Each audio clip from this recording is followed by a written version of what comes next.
Welcome to today's deep dive. Today we're going to be tackling fracking. Yeah, it's a topic that's definitely in the headlines a lot these It days. really is. So we've got a whole stack of sources here, articles, research papers, even some really interesting historical stuff that I think will surprise you. And the goal here is to kind of like give you the rundown on all the different sides of this debate, help you navigate this issue. Exactly. Okay, so let's just start with the basics. What exactly is fracking? Well, the term itself is actually short for hydraulic fracturing. And basically, all of our sources are defining it as a method of extracting natural gas from deep underground. Okay. So basically, think of it like this. You drill a well deep down into the earth, Mhm. and then you pump in this high pressure mixture of water, sand, and chemicals. And that's what causes the actual fracturing in the rock. Precisely. Yeah. That mixture cracks the rock and releases the natural gas that's trapped inside. Okay. And I was reading that fracking actually isn't a new invention at all. Oh, yeah. It's got a pretty surprising history. It does. Our sources mention that it actually originated in the Civil War. The Civil War, that's I wild. know, it's so interesting. So, back in 1862, during the Battle of Fredericksburg, Right. there was this Colonel Edward A.L. Roberts, Mm-hmm.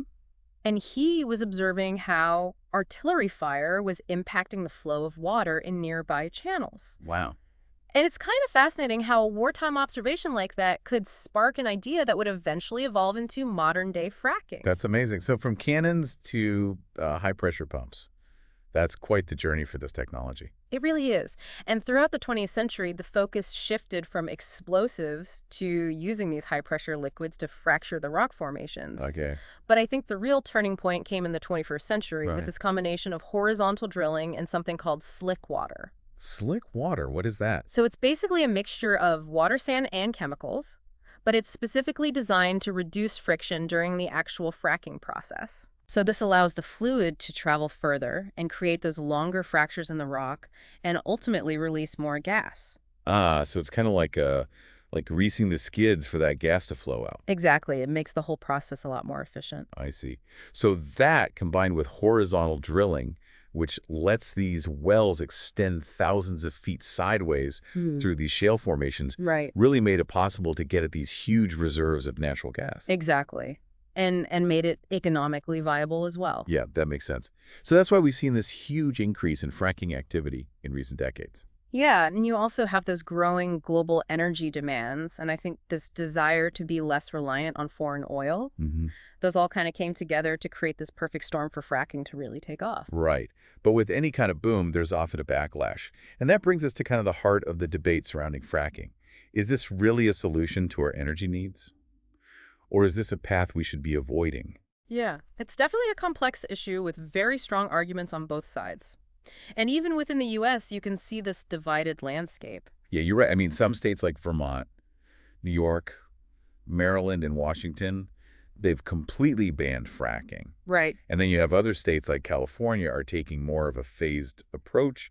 They're banning new projects with the goal of eventually phasing it out completely. Right. And then there's Oregon, which has this moratorium on fracking that's actually set to expire soon. Oh, wow. So everybody's kind of watching to see what happens there. Interesting. So it's clear there's no easy answer here. Let's dive into some of those arguments. Yeah, let's do it. And I think a good place to start is with fracking's role as a potential bridge fuel to a clean energy future. Right. And this is where supporters of fracking often say that, hey, look, natural gas, when you burn it, it emits fewer greenhouse gases than coal. Okay. So it's kind of seen as a cleaner option as we make this transition to, more renewable energy sources. Like wind and solar. Exactly. And some big names have backed this idea. Mark Little, the former CEO of Suncor Energy, has argued that natural gas is absolutely vital to getting to that 100% clean energy future. And I know even former President Obama, in his 2014 State of the Union address, even called natural gas a bridge fuel. He did. But it's interesting to note that his stance on it did evolve over time, kind of reflecting those growing concerns about fracking's overall environmental and climate impacts. Right, because the bridge fuel argument doesn't convince everyone, does it? It doesn't, not at all. And those who oppose fracking often say that even a cleaner fossil fuel is still contributing to climate change. Right. And they really stress the urgency of going straight to renewables without this so-called bridge. Yeah, you can really sense that urgency in Ari Pika's words. He's the president of Friends of the Earth, Hmm. and he's basically said, forget the bridge. We need to jump straight to the destination. Yeah, he's arguing that using natural gas as this bridge is just going to delay the shift to sustainable energy and ultimately cost us valuable time. hmm And I know Green America actually takes this argument a step further. Oh, yeah. They're saying that if we invest in natural gas infrastructure, now it's almost like locking us into a system that's just going to make it harder to develop renewables in the future. Oh, wow. So it's almost like building this bridge that ends up becoming a roadblock. Yeah, exactly. Huh. A clash between those short-term gains and the potential long-term consequences. Definitely. So this debate about timescales gets even more complex when you start to ask, how safe is fracking? Yeah, I mean, proponents often say that it's a safe and effective technology, Right. but is that really backed up by evidence? Well, the Groundwater Protection Council insists that fracking is safe. Okay. They point to the protective casings and the cement that they use during the drilling process to prevent groundwater contamination. Okay, and I've actually seen some studies from places like Penn State and Yale that have found no evidence of groundwater contamination in certain regions where they've been looking. Right. But you have to remember that these studies are very localized, and they might not show the full picture of what the risks could be, especially across different geological formations Right. and over longer periods of time. That's a good point. Because on the other side, you have groups like Environment America who are raising these concerns about all those chemicals that are used in fracking. Right. And a lot of them are known to be harmful to human health. Right. They're saying even with the best safeguards in place, accidents can still happen. Yeah, of course. Spills, leaks, faulty well construction. Mm. Those things could expose communities to these chemicals and potentially contaminate water and air. Mm-hmm.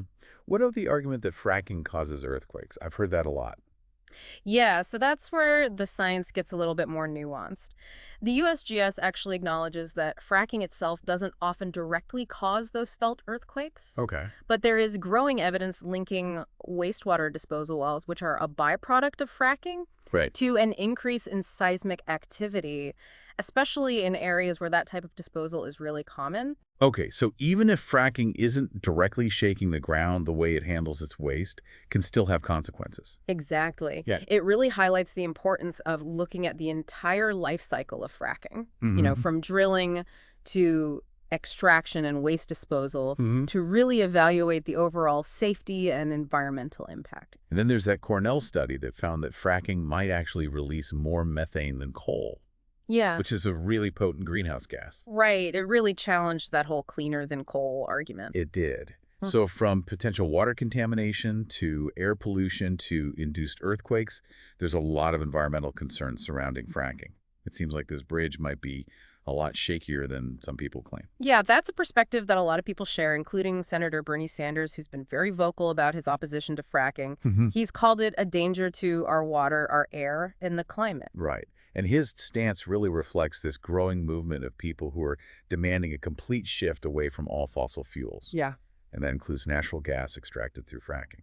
Towards a future that's powered by truly renewable and sustainable energy. Okay, so that actually brings us to another really contentious point in this debate: energy independence. Proponents often argue that fracking has made America energy independent, boosting our economy and lessening our reliance on foreign oil. But is that claim really accurate? Well, on the surface, it seems like a compelling argument. Since the fracking boom started, the U.S. has become this major producer and exporter of natural gas. Right. And people like Representative Fred Keller from Pennsylvania, he highlights those economic benefits. He says that fracking creates jobs, lowers energy prices, strengthens our position on the global stage. And the American Petroleum Institute, they're warning about all these negative consequences if we were to ban fracking. Really? Yeah, they're talking about job losses, energy costs going way up, and having to rely on foreign energy again. Right. But then critics are pushing back and saying that this vision of energy independence that's built on fracking just isn't sustainable in the long run. Unsustainable. In what way? Well, first of all, natural gas, like all fossil fuels, it's a finite resource. It will run out eventually. Rebecca Harrington from Business Insider pointed this out. Yeah, that makes sense. So basing our energy security on something that has an expiration date seems pretty risky. Exactly. And I think the COVID-19 pandemic showed us just how volatile the demand for fossil fuels can be. That's true. During the pandemic, the demand for oil and gas plummeted, Yeah. led to these price crashes and a lot of economic instability in that industry. And yet at the same time, renewable energy sources continued to grow. Right. It really demonstrated how resilient they are and their potential. as a truly independent and sustainable solution. Right, because relying on any single energy source, especially one that's finite and subject to global market changes, it just makes us really vulnerable. So it sounds like while fracking might offer some short-term gains in terms of energy and the economy, those long-term impacts on sustainability and true energy independence are being questioned. Exactly. And it comes down to weighing those immediate benefits against the potential long-term consequences. And that's where this deep dive gets even more challenging. It does.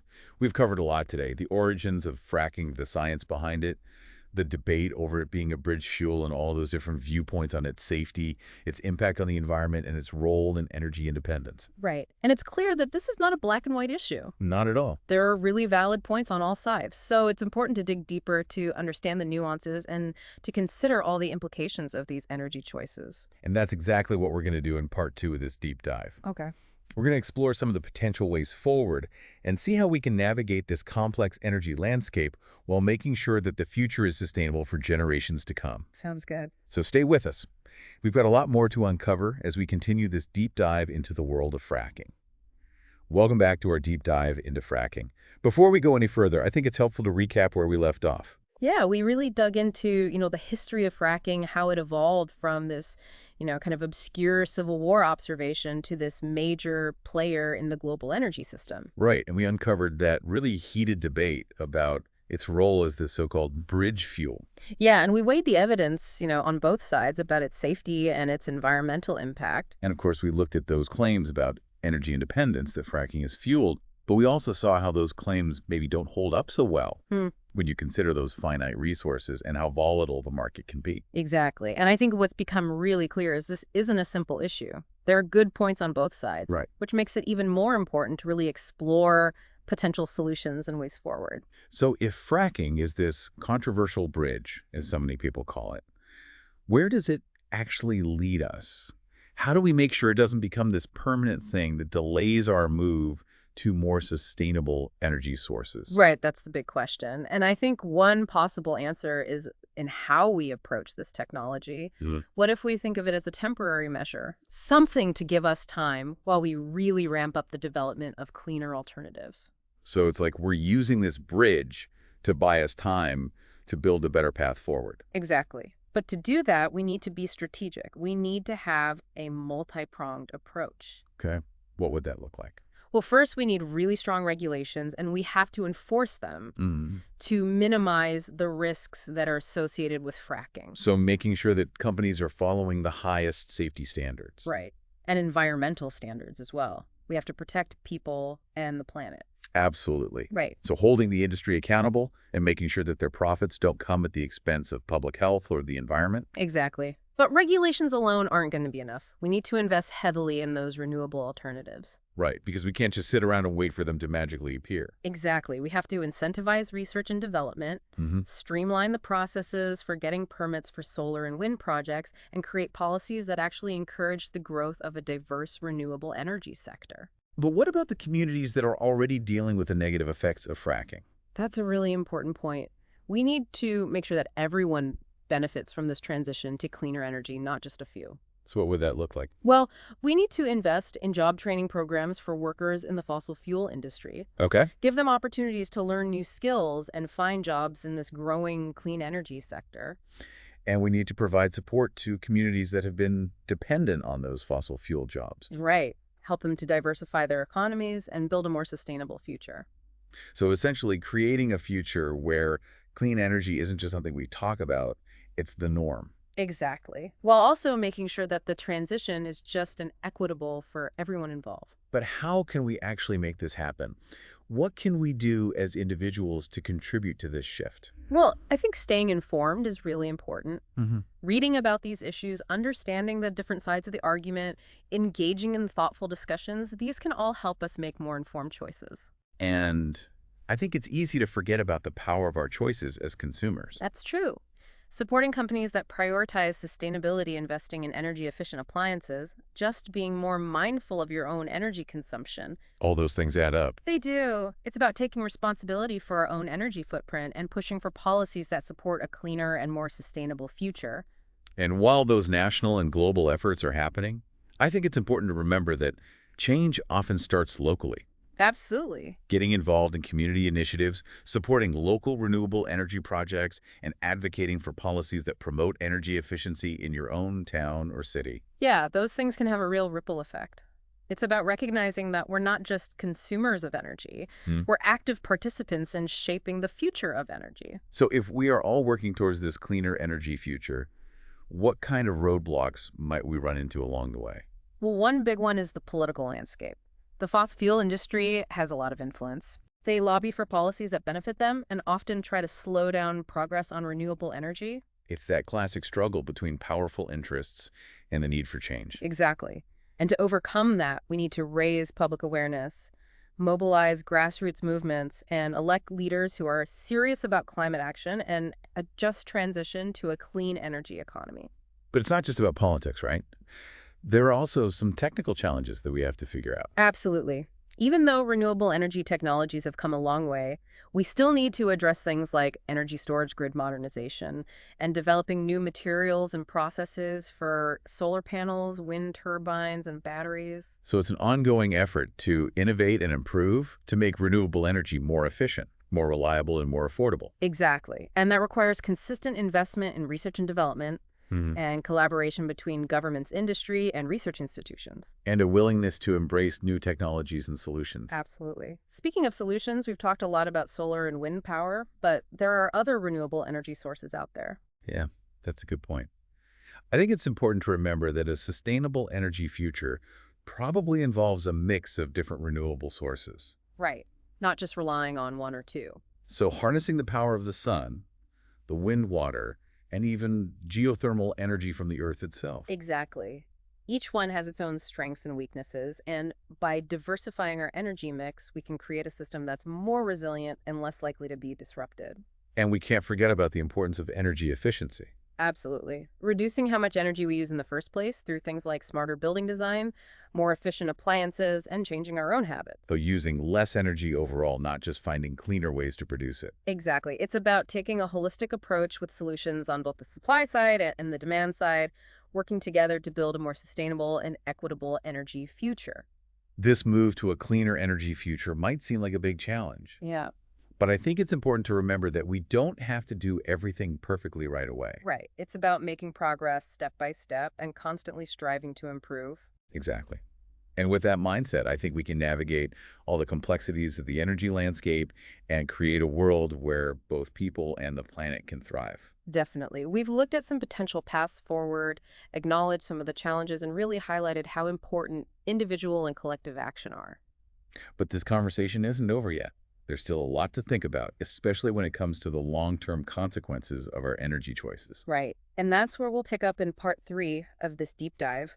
We're going to explore the broader impacts of our energy decisions and how they shape not only the environment, but our economies, our societies, and our future as a species. And we're back for the final part of our deep dive into the world of fracking. It's been a really fascinating journey so far. It really has. We've covered so much ground, the science, the economics, those environmental concerns, and of course, all the passionate debates surrounding this technology. We've also explored some potential ways forward, acknowledging that the transition to a truly sustainable energy future is going to be a challenge, but it's a challenge we have to face. Absolutely.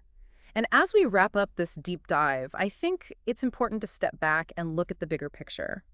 What are the long-term implications of the energy choices that we make? Because at the end of the day, it's about so much more than just keeping the lights on or filling up our gas tanks, right? It really is. Our energy choices have these ripple effects that impact everything, the environment, our economies, our societies, even the well-being of future generations. So let's start with that environmental impact. We've talked about some of the risks tied to fracking water contamination, air pollution, methane emissions, those induced earthquakes. But how do those localized impacts connect to the global issue of climate change? Well, you have to remember that even though natural gas is often presented as this cleaner fossil fuel, it still releases greenhouse gases when it's burned. Yeah. And those emissions contribute to global warming. And then there's the issue of methane leaks throughout the fracking process. Oh, right. Those leaks can be a big problem, can't they? Methane is actually a much more potent greenhouse gas than carbon dioxide. So even small leaks can have a big impact on climate change. So even if we shift away from coal and oil, relying heavily on natural gas, even as a so-called bridge fuel, could still lead to more warming. Yeah, that's a concern that a lot of climate scientists and activists have raised. They're saying that we have to move away from all fossil fuels and we have to do it quickly. And we're already seeing the effects of climate change all around us, aren't we? We are. We're seeing more extreme weather events, rising sea levels, disruptions to ecosystems, and these very real threats to human health and well-being. So the stakes are incredibly high when we talk about energy choices. They really are. And the impact goes way beyond just the environment. It affects our economies and even the geopolitical landscape. Right. Energy is at the heart of so much economic activity. Exactly. And as we transition away from those fossil fuels, there are going to be winners and losers. In what way? Well, we'll see new jobs created in the renewable energy sector, but there will also be job losses in the fossil fuel industry. That's a good point. So we have to make sure that transition is managed fairly and equitably. Absolutely. We have to make sure those workers in the fossil fuel industry have opportunities to retrain and find new jobs in the clean energy sector. And support those communities that have relied on those fossil fuel jobs. Exactly. We need to help them diversify their economies and build a more sustainable future. So it's about making sure everyone benefits from the shift to clean energy, not just a select few. Exactly. A just transition isn't just about the environment. It's about making sure everyone benefits from the shift to a cleaner economy. Okay, so we've talked about the environmental and economic impacts. What about the geopolitical implications? We touched on the idea of energy independence, but how does that play out on a global scale? Well, this idea of energy independence can be a bit of a double-edged sword. How so? On one hand, it can make us less reliant on those unpredictable global markets and potentially reduce conflict over resources. Right, that makes sense. But on the other hand, it could actually lead to more competition and even conflict as countries try to secure their own energy supplies. Oh, wow. I hadn't thought about it that way. Yeah, it's a risk we need to be aware of. A truly sustainable energy future requires countries to work together, not isolate themselves. So sharing knowledge, collaborating on research and development, and working towards a global energy system that's both resilient and fair. Exactly. The challenges we're facing, climate change, energy poverty, these things go beyond borders. We need global solutions to solve them. So as we wrap up this deep dive, it's clear that our energy choices aren't just about what's technically possible or what makes the most money. Right, it goes deeper than that. It's about our values, our ethics, the kind of future we want to build. Exactly. It's about the kind of world we want to leave for our children and grandchildren. A world where clean air, clean water, and a stable climate aren't luxuries, but basic human rights. A world where everyone has access to affordable, reliable, and sustainable energy. A world where our energy choices reflect not just our needs, but our responsibility to each other and to the planet. That's a powerful vision. And I want to thank you for joining us on this deep dive into the complex world of fracking. We hope you've learned something new and feel empowered to engage in these important conversations and make informed choices that will help us create a brighter and more sustainable energy future for everyone.